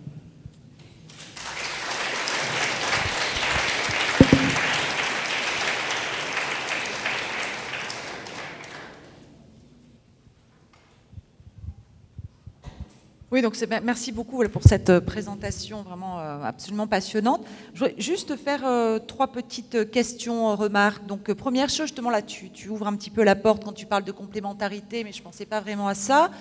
Dans ta fonction de production de l'éducation, tu as le capital humain des parents, tu as leurs revenus, et puis tu as ce fameux A. Et à un moment donné, tu as quand même dit que le A, c'était du temps. D'accord ? Donc, finalement, on peut quand même penser que l'éducation des enfants, c'est une sorte de production domestique. D'accord ? Et que donc, effectivement, c'est quelque chose qui peut être une production domestique où tu peux avoir un phénomène de complémentarité entre ton capital humain et le temps que tu y consacres. Grosso modo, si je ne sais pas lire, je peux rester longtemps à côté de mes enfants, je ne vais pas bien beaucoup les aider à préparer leur dictée. Bon, je caricature. Alors, par rapport à ça, les papiers empiriques que tu disais, il y a quand même des papiers notamment qui sont intéressés à l'offre de travail des femmes, puisque c'est quand même souvent les femmes qui ont cet arbitrage de passer du temps, même si les pères sont aussi présents, et qui montrent que, par exemple, quand on fait l'arbitrage entre je suis éduquée, est-ce que je dois passer du temps avec mes enfants pour leur transmettre mes compétences, ou est-ce que je dois travailler parce que du coup j'ai de l'argent pour leur permettre de partir faire des stages d'anglais à l'étranger, je crois que c'est à peu près 11 ans. Je crois qu'il y a j'avais vu des travaux empiriques qui montraient que quand les enfants sont jeunes, quand tu es une femme qualifiée, tu as intérêt à t'occuper d'eux, puis à partir d'un certain âge, mais finalement, tu as intérêt plutôt à travailler, c'est plutôt l'apport monétaire qui va le supplanter. Donc voilà, donc ça je trouve qu'il y a cette dimension quand même, elle est beaucoup travaillée dans tout ce qui est l'économie du travail, sur la production domestique, sachant que l'éducation des enfants en font partie. Donc ça, je trouvais que c'était une chose peut-être qui pourrait aussi être faite. Alors, il y a aussi, par rapport à ton expérience, donc ta première expérience, donc vite fait, en fait, tu dis remplacer les parents, mais tu fais plus que les remplacer. Moi, je dirais que le remplacer, c'est les remplacer sur le temps que tu n'es pas où tu ne vas pas à l'école. En fait, quand tu prends tes lycées d'excellence, tu les mets quand même dans une école meilleure, et en plus, leur temps libre, tu les empêches de regarder la télé. Donc là, si tu veux, il y a quand même 2 effets qui sont un peu différents, et notamment quand tu regardes le fait, tu te dis, les enfants qui sont au bas de la distribution, c'est-à-dire qui n'étaient pas très bons au début, finalement, ça n'a pas d'effet sur eux. Mais tu as peut-être oublié quelque chose, on n'a pas envie d'en parler, mais c'est le côté un peu, je dirais, capital génétique, hérité, avec une complémentarité. Je veux dire, tu as des capacités connectives, et puis si tu les as pas, si tu n'as pas certaines capacités connectives, ben finalement, tu as quand même du mal à acquérir des compétences, et donc les personnes qui étaient les moins bonnes parmi ces enfants, c'est tout simplement peut-être des problèmes qui ont un petit peu plus de... Voilà, si tu mesurais leur QI, alors je sais que c'est plus politiquement correct de le faire, mais peut-être que c'est pas juste parce qu'ils sont stressés, c'est peut-être aussi parce que finalement ces enfants-là, surtout en 6e, ils avaient peut-être des difficultés un peu plus intrinsèques. Donc voilà. Et ensuite sur les entretiens, ça me rappelle beaucoup quand même ce qui a été fait par Duflo sur les politiques d'involvement dans les PVD, notamment en Afrique, hein, où aussi on essaye voilà. Donc il y a quand même des travaux qui ont été faits un petit peu dans ce sens. Ça m'a fait rappeler un petit peu ça. Mais voilà, tu dis finalement, donc moi je me dis finalement, est-ce que c'est difficile de les amener aux réunions? Est-ce que finalement on ne peut pas questionner la qualité de ce que l'on leur dit en réunion aussi? Tu vois, peut-être que finalement c'est que leur dit. Et puis à la fois, est-ce que les personnes qui sont volontaires, finalement, ils vont aller aux réunions? Moi, l'impression de voir des fois, je me dis, les parents qui vont aux réunions, finalement, ils savent déjà très bien tout ce qu'on va leur dire. Donc, finalement, tu vois ce que je veux dire? Donc, d'une certaine manière, est-ce que ces parents volontaires qui vont aller aux réunions, finalement, ils ne savent pas déjà ce qu'on va leur enseigner en 6e? C'était un petit peu... Dans ce cas, j'aurais pas dû faire. Oui. Ça, c'est pas compatible avec ce qu'on trouve, puisque précisément, on voit des changements sur ces enfants. Mais est-ce que les parents volontaires de l'autre groupe, finalement, ils sont si mal informés que ça? Mais à nouveau, s'ils avaient la même information, je ne verrais pas de différence entre les deux types de volontaires. Si mes volontaires sont des gens qui ont de toute façon toute l'information, dans le groupe test et dans le groupe témoin, ils sont déjà au top, et donc mon programme ne va rien changer. Le fait que mon programme ait des effets assez forts me dit qu'effectivement, j'avais une marge sur laquelle jouer sur ces gens-là. Alors, j'ai une très petite mémoire de travail, donc je t'ai parlé de beaucoup de choses. Redis-moi, premier... Production domestique. Alors, ouais, non, bien sûr, mais en même temps, l'exemple que tu prends, c'est un exemple dans lequel tu dis, j'ai du capital humain, donc si je passe du temps à faire des maths à mes enfants, ça sert à quelque chose. Si j'ai pas de capital humain, de toute façon, je ne peux pas leur faire de maths, donc je le fais pas. Mais mon point, c'est de dire, il n'y a pas que le capital humain et les connaissances en maths. Je peux passer du temps à parler à mes enfants pour leur dire n'importe... Et donc, tout l'idée de ça, c'est de dire justement, j'ai des marges sur lesquelles il y a des soft skills que les parents pourraient... Enfin, qui ne manquent pas particulièrement aux parents, juste ils ne le font pas. Et donc, ton exemple est justement un peu... Je m'intéresse à quelque chose que tout le monde pourrait faire. Et donc, de ce point de vue-là, d'une certaine manière, si tout le monde était sur le même degré d'information et tout le monde avait un peu les mêmes préférences, eh bien, le temps qu'on passerait à faire ça pourrait être le même. Alors, je suis d'accord, si je suis plus qualifié, en fait, du coup, si je suis plus qualifié, je devrais juste passer moins de temps à m'occuper de mes enfants dans cette dimension-là, puisque j'ai plus d'opportunités sur le marché du travail, et je devrais plutôt se passer le contraire. Mais en tout cas, précisément, j'ai essayé de me détacher de cette idée de complémentarité avec des compétences dures, et plutôt de chercher ce que la littérature pouvait nous dire sur des choses qui sont accessibles aux gens de toute origine et formation. Ton deuxième point, c'était sur Sourdin, le bas de la distribution. Alors, non, mais c'est peut-être ça qui se passe. Mais attention, c'est en différence entre Sourdin et l'école normale. Donc, ce qu'on est en train de dire, effectivement, c'est manifestement, quand tu rajoutes de cet input-là, tu remets une grosse dose de cet input scolaire sur des enfants qui ont peu d'input cognitif de départ, par exemple, eh bien, ça ne sert à rien parce qu'il y a une forme de complémentarité dans cette technologie. Ça va marcher que si tu en rajoutes sur les enfants. Après, ça passe. Je ne dis pas que c'est le mal-être qui cause le truc, on n'a pas d'interprétation causale l'un à l'autre, c'est une espèce de tableau d'ensemble. Mais oui, c'est à peu près ça qui se passe. Tu rajoutes une dose et il y a probablement une complémentarité. Ton troisième point, ouais. Voilà, les volontaires, donc ça, on en a parlé. Oui, ben c'est comme toujours, c'est comme le late en économétrie, les effets qu'on identifie sont identifiés sur ceux qui viennent, forcément.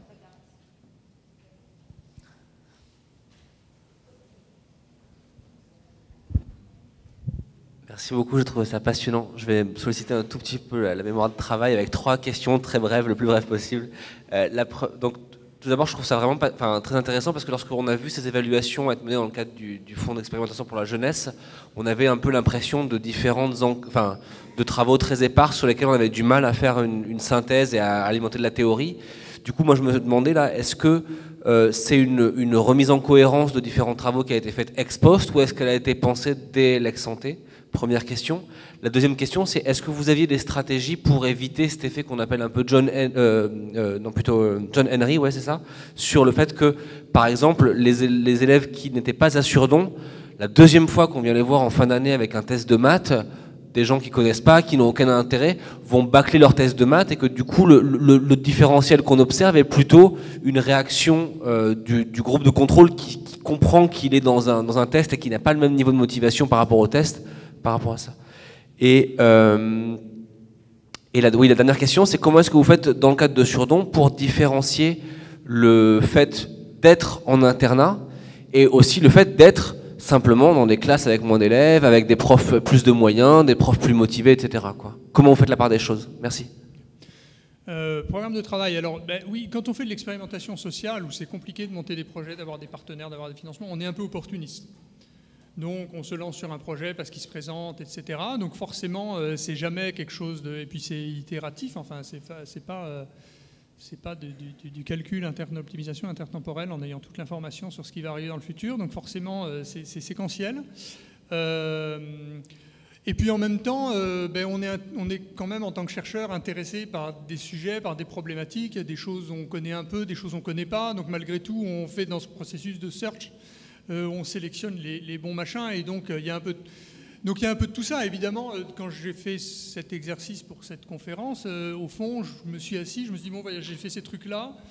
Si je veux mettre tout ensemble, qu'est-ce que ça m'apprend d'intéressant sur quelque chose d'un peu général? Et donc j'ai essayé de remettre en cohérence des choses. Ce n'était pas un plan de départ de dire j'ai petit a et je veux faire plein de trucs sur petit a. Mais en même temps, c'est bien parce que ce sujet, les parents, l'école, l'origine sociale, les inégalités d'éducation étaient quand même le fil directeur. Et donc si on travaille sur les inégalités d'éducation, on va forcément retomber sur ce truc, quel est le rôle des familles, quel n'est pas le rôle des familles, etc. Donc je pense que c'est quand même un peu ça l'histoire des deux côtés. Le problème des tests, c'est évidemment un risque qu'on a forcément, c'est une difficulté. Alors ici, on a fait attention, tous les tests étaient en ligne, enfin sauf de très rares exceptions, et donc on a une mesure exacte de la manière dont se sont déroulés ces tests, et notamment le temps que les gens ont passé sur les tests et sur les items, etc. Et donc on a bien regardé, notamment, qu'il n'y avait pas de différence systématique entre les tests et les témoins sur le temps qu'ils ont passé à faire les tests, donc ce qui nous donne à penser que les tests n'ont pas été bâclés d'un côté par rapport à l'autre, mais oui, j'entends, il peut y avoir des effets de motivation, mais qui pourraient aussi y avoir à Sourdin aussi, on les saoule déjà qu'on leur fait passer des trucs tout le temps, nous on vient en plus à leur faire,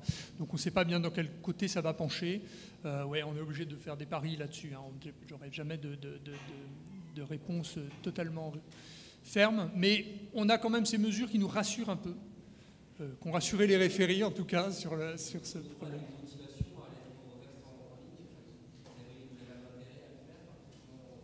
De quoi? Comment?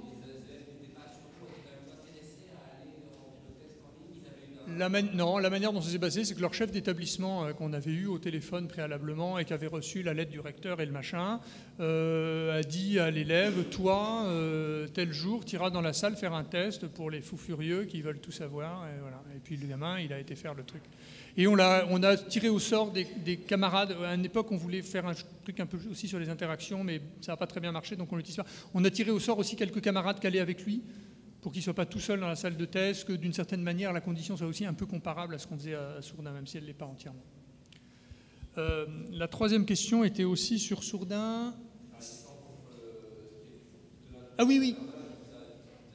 Oui, non, mais ça, fatalement, c'est sûr, une des difficultés dans cet exercice, c'est qu'on estime le gros paquet, dans lequel il y a à la fois la forme internat en tant que telle, et puis à la fois plein d'autres choses, et donc de meilleures ressources, etc. Oui, on pourrait imaginer un internat qui, en plus d'être un internat dur, serait complètement nul. Et sans doute, il se passerait d'autres choses. Ouais.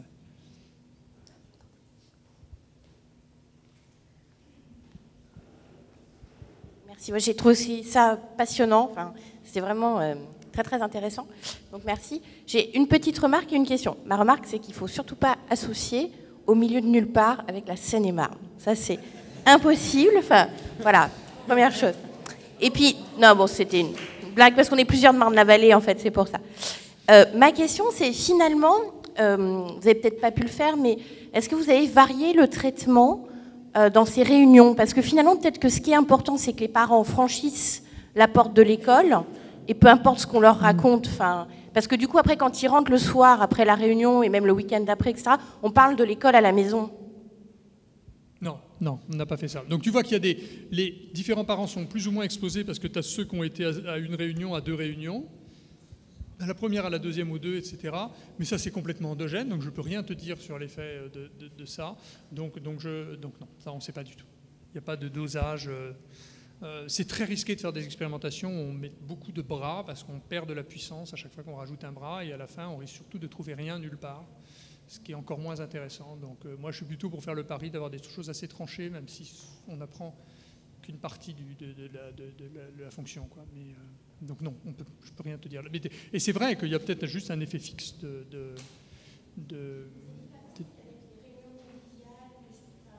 Bah, c'est ça, oui, elles étaient conviviales, les réunions. Oui, des repas, non, mais il y avait des petits gâteaux, un peu de thé, un jus d'orange.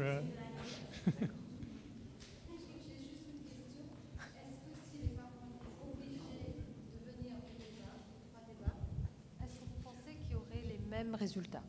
S'ils étaient obligés. Oui. Mais moi, vous savez... Je pense au versement des allocations familiales et je me dis, comme il n'y a jamais de il n'y a plus de contrat social dans la société, donc on donne, mais il n'y a pas de contrepartie. Et quand je vois les résultats, je me dis, avec 3 réunions, vous parvenez à des résultats quand même très intéressants. À La Réunion, on a un taux d'illettrisme très important. Et donc, si on conditionnait le versement des allocations avec la participation à 3 réunions, est-ce que, selon vous, nous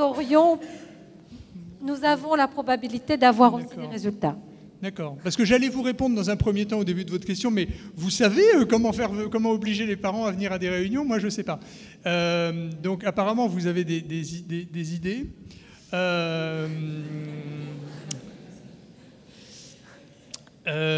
Je ne sais pas si ça aurait plus d'effet ou pas. Ce serait quand même un environnement un peu différent.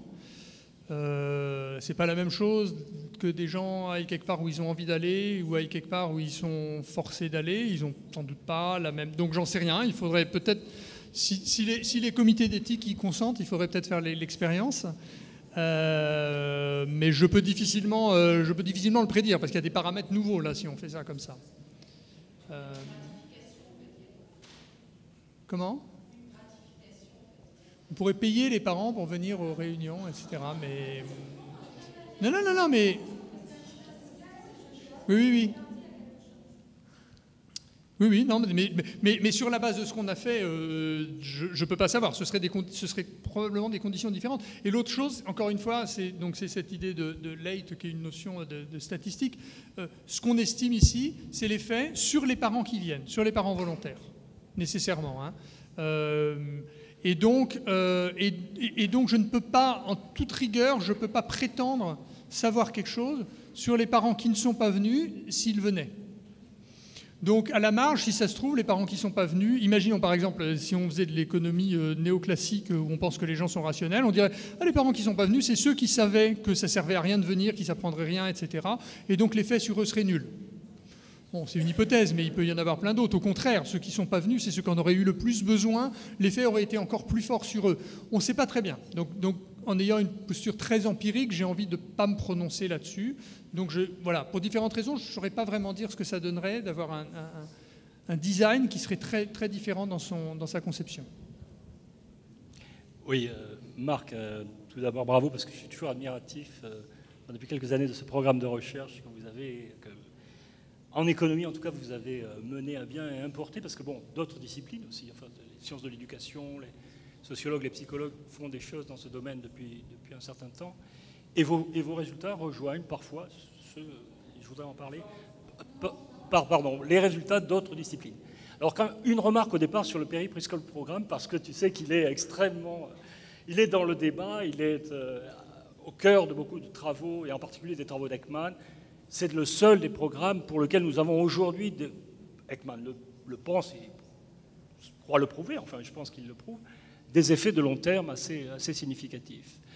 Quand tu parles du Péri-Preschool Programme, tu dis, bon, on a extrait les enfants du milieu familial pour l'essentiel, tu oublies une chose quand même, je le sais parce qu'en fait je fais moi aussi en cours d'économie de l'éducation, donc j'ai dû me pencher de très près sur ce programme, c'est que pendant 2 ans, chaque semaine, pendant 1h30, l'instructeur, enfin l'enseignant, Ouais, visiter la famille, restituer auprès de la famille, discuter auprès de la famille, regarder de très près le climat dans la famille. Et donc, il y avait cette espèce de triangle quand même entre enseignants à ces âges-là, parents et enfants, qui n'est pas tout à fait ce que tu as dit. Et donc, on est ici pour le péri-préscolaire programme, c'est très différent avec le Head Start, qui est beaucoup plus général et beaucoup moins intense. Et ce point-là est particulièrement moins présent. Alors, c'est vrai que c'est plus coûteux. Mais peut-on remplacer les parents? Non, mais peut-on en fait imaginer des interrelations dont on ne sait pas encore très bien comment les mettre en place entre parents, enseignants et élèves? Peut-être. Quand tu parles des visites d'un point de vue scientifique, c'est vrai qu'on a du mal à identifier, mais enfin on sait que quand on fait certaines choses, en particulier au domicile des parents, ou directement avec les parents, je vais parler d'une autre expérience ensuite, les effets sont quand même, peuvent être assez nets, quoi. Donc il y a aussi ici, il ne faut pas, je crois pas, opposer systématiquement, si tu veux, le monde de l'éducation et l'environnement familial. Il y a des complémentarités et des complémentarités très utiles, très, très efficaces, même du point de vue strictement de l'économiste, qui est de savoir, après l'école, qu'est-ce que deviennent ces enfants, quoi, au total. La deuxième chose, c'est justement, je veux parler d'expérimentations qui sont faites par un collègue avec qui je vais travailler. Tu vois, vous m'avez convaincu maintenant, à force, et les sociologues aussi. Je suis entouré par des expérimentateurs en économie et puis les sociologues. Un collègue italien qui est arrivé à Sciences Po, donc professeur de sociologie à Sciences Po, Carlo Barone, qui a fait des expérimentations du type de celles que tu as décrites à l'issue de la troisième, auprès des parents, sur l'orientation et auprès des familles, disons, les moins favorisées. L'idée étant ici non pas de faire venir les parents à l'école pour les informer des orientations futures, le présupposé est le même. Ces familles ont soit, pour des raisons sociales compliquées, etc., la crainte d'envoyer leurs enfants dans l'enseignement général, soit un manque d'informations sur les débouchés, etc. D'ailleurs, c'est un vrai problème, parce que est-ce qu'on encourage ou est-ce qu'on informe les parents qui manquent d'informations? Ça, c'est important. La nature même de l'intervention. Lui pense que c'est l'information ici qui est tout aussi importante que l'incitation, enfin que l'encouragement. Les gens ne savent pas nécessairement ce qu'on peut faire à l'issue d'un baccalauréat général, etc., etc. Ils ont un environnement social, culturel qui les prédispose à faire un petit peu ce qu'on fait dans la famille ou autour. Et la deuxième chose, c'est que lorsqu'on passe des coups de fil ou lorsqu'on se déplace, c'est à peine plus coûteux, hein, c'est un peu plus, mais c'est à peine plus coûteux, eh bien on a des résultats qui sont tout aussi significatifs, voire plus significatifs. Enfin, dernière remarque, ce sont des remarques, ce ne sont pas des questions, tout ça c'est pour dire que, encore une fois, je suis tout à fait convaincu qu'aujourd'hui, le triangle parents, enfants et enseignants est un triangle qu'il faut savoir construire pour l'instant, et notamment dans les situations que tu as décrites, situations sociales que tu as décrites. C'est par exemple l'expérience qui a été menée par Yann Algan, Élise Villery et Nina Guillon sur la médiation pour limiter la violence, le harcèlement, etc. dans les collèges. Ici, on a un intervenant qui est un médiateur.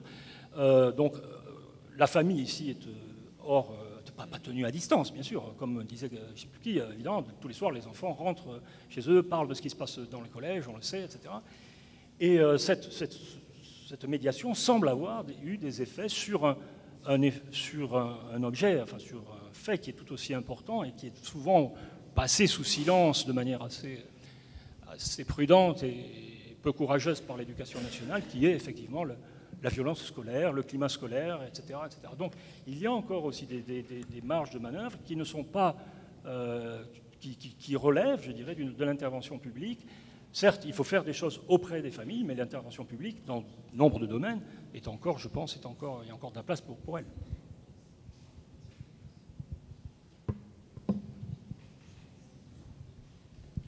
Non, oui, je suis d'accord avec toi.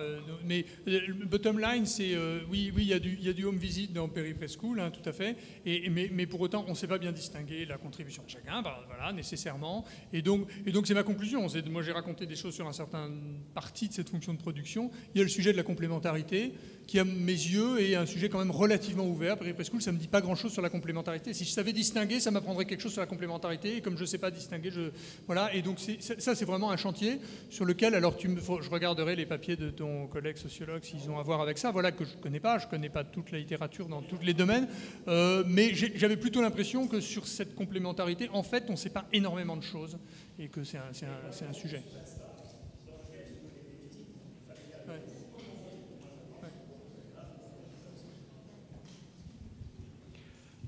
Moi, je voulais à mon tour te féliciter pour cet effort de mise en cohérence de beaucoup de papiers. Je trouvais ça aussi très, très intéressant.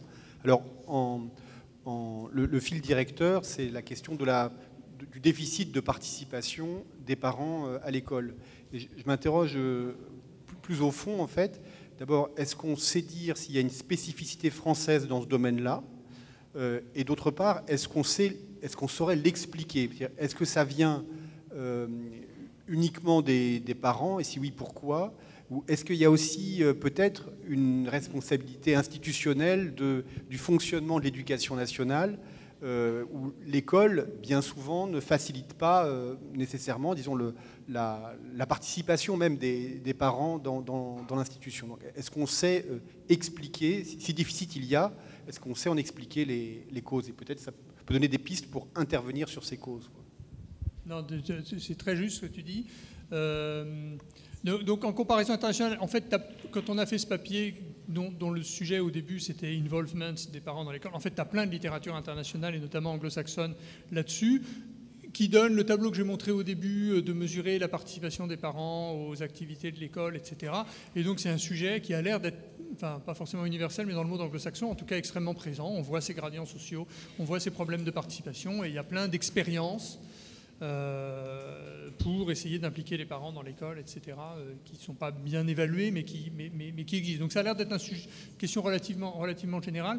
Ensuite, oui, on ne sait pas très bien, mais ce qui est certain, c'est que ce programme était à la fois quelque chose qui, dans le discours, était nécessairement très bienvenu pour l'éducation nationale et dont tu sentais aussi qu'il perturbait assez fortement les habitudes des écoles en faisant venir les parents, en prenant du temps des équipes enseignantes pour parler avec les parents, expliquer, etc.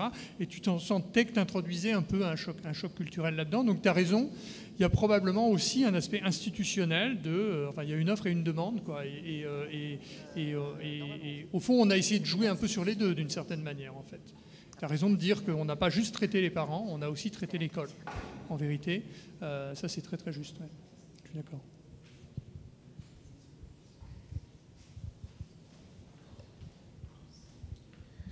Donc toujours dans le même ordre d'idées sur est-ce que l'éducation nationale n'est pas un peu responsable, c'est en fait dans les données que vous avez montrées, les élèves qui avaient entre 10 et 12 de moyenne avaient que 30% de chance d'avoir le bac.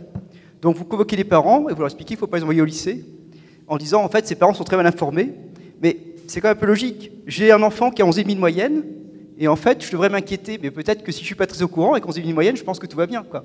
Alors qu'en fait non, pas du tout, il est très en retard. Et est-ce qu'il n'y a pas cette surenchère des notes au collège ou au lycée qui, en fait, désinforme les parents et qui les amène à faire des mauvais choix? Là, c'est quand même des enfants qui ont, enfin, j'ai plus la distribution exacte, ils n'ont quand même pas des très bonnes notes. Donc non, mais vous avez montré que ceux qui ont entre 10 et 12 en troisième, en fait, ont que 30% de chance d'avoir le bac. Ah oui, d'accord. Donc voilà, j'ai un enfant, j'ai 11,5 de moyenne en troisième, peut-être que je pense que tout va bien, alors qu'en fait, c'est pas du tout le cas. Ok, oui, j'ai jamais réfléchi à ça comme ça. Bon, vous pensez qu'il faudrait noter plus sévèrement pour envoyer des bons signaux. Mais donc la question, c'est celle de savoir comment est-ce que les gens évaluent l'échelle des notes et qu'est-ce qu'elle veut dire. D'une certaine manière, vous pouvez interpréter les réunions comme ayant donné les clés d'interprétation de cette échelle de notes aux parents. C'est comme ça qu'on peut le dire. Mais je ne suis pas sûr que la valeur absolue des notes nous soit d'une grande aide. Si on leur mettait 8 au lieu de 11, je ne sais pas ce que ça... Ça a d'autres effets de mal noter les. Il y a une littérature en psycho énorme sur le fait que quand on donne des mauvaises notes aux gamins en difficulté, on les démotive, on détruit leur estime de soi et que en fait c'est catastrophique. Donc c'est pas sûr que ce soit une bonne politique par ailleurs. Donc celle qui consiste à noter, ou on pourrait aussi ne pas noter du tout, il y a beaucoup de gens qui pensent que ce serait bien. À ce moment-là, il faudrait d'autres signaux pour l'orientation, etc. Donc enfin, je pense que c'est un sujet qui a des enjeux plus vastes que uniquement celui-là quand même. Oui, merci. Oui, je voulais vous demander, puisqu'on parle d'éducation et donc du rôle des parents combiné avec la puissance publique, etc. Mais est-ce que vous, en tant que chercheur, vous avez déjà eu l'occasion de faire une approche un peu plus fine? Par exemple, pour vous, parents, c'est forcément un homme, une femme, enfin, sans parler de statut civil, hein, première partie donc de ma question. Et un zoom sur l'âge des parents pour le premier enfant. Et aussi le cas où dans une famille, un des deux parents ne travaillerait pas du tout, donc ce serait plus disponible pour l'enfant, mais sur toute une vie, quoi, pratiquement. Est-ce que ça donne des résultats différents dans la réussite scolaire, premier degré, second degré? En droit, on pourrait répondre à ces questions en regardant dans l'échantillon des familles monoparentales versus des parents en couple, des parents plus jeunes ou des parents plus vieux, etc. On pourrait couper l'échantillon en petits morceaux et voir si sur ces différents morceaux on retrouve ou on ne retrouve pas les impacts qu'on trouve, s'ils sont différents, etc. Le truc, c'est qu'en pratique, malheureusement, on n'a pas des échantillons de taille suffisante, ce ne sont pas des expériences en fait suffisamment larges pour qu'on puisse s'amuser à redécouper l'échantillon dans des sous-catégories de population pour dire des choses plus fines. Et donc la seule chose qu'on peut dire avec une certaine assurance, c'est l'effet moyen sur l'ensemble des parents qui sont là, dans lesquels il y a des monoparentales, des parents en couple, des jeunes, des vieux, etc. Je peux vous donner l'effet moyen là-dessus. En droit, en faisant des expériences plus vastes, on pourrait répondre à vos questions. Là, ici, on n'est pas tellement capable de répondre à vos questions. Quand on fait ça, on ne voit pas beaucoup de différences. Mais ce n'est pas forcément parce qu'il n'y a pas beaucoup de différences, c'est parce qu'on n'a pas assez de puissance statistique pour voir des différences. Donc là, nous, on est un peu modeste là-dessus. Il y a des choses qu'on peut dire et il y a des choses qu'on ne peut pas dire. Ce que vous me demandez, c'est dans l'ordre des questions auxquelles on ne peut pas répondre. Voilà. Il y a encore une question, peut-être. Une dernière question.